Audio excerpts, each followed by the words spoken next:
آج جسیا قبرستان میں بھی میں یہ دعا کر رہا تھا، وہاں بھی یہ پیغام دے رہا تھا۔ حاجی شیر افضل خان کی والدہ محترمہ چلی گئی، والد چلے گئے، دنیا سے ہم نے بھی چلے جانا ہے، لیکن اللہ کے پیارے حبیب نے فرمایا جب بندہ دنیا سے چلا جاتا ہے، فرمایا سارے اعمال منقطع ہو جاتے ہیں، اذا مات الانسان انقطع عنہ عمله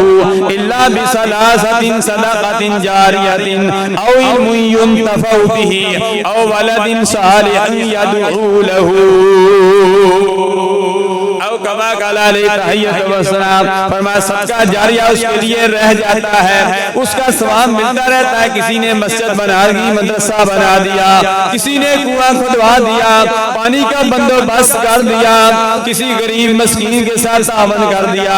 ایسا کام کر دیا۔ کسی طالب علم کو، چونکہ درس نظامی کا سلسلہ بھی شروع ہو چکا ہے، کسی طالب علم کو کتابیں لے کر دے دی،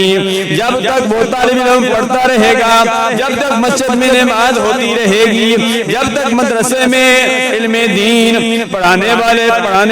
پڑھنے والے پڑھتے رہیں گے، جانے والوں کو ثواب ملتا رہے گا۔ او ولد صالح يدعو له،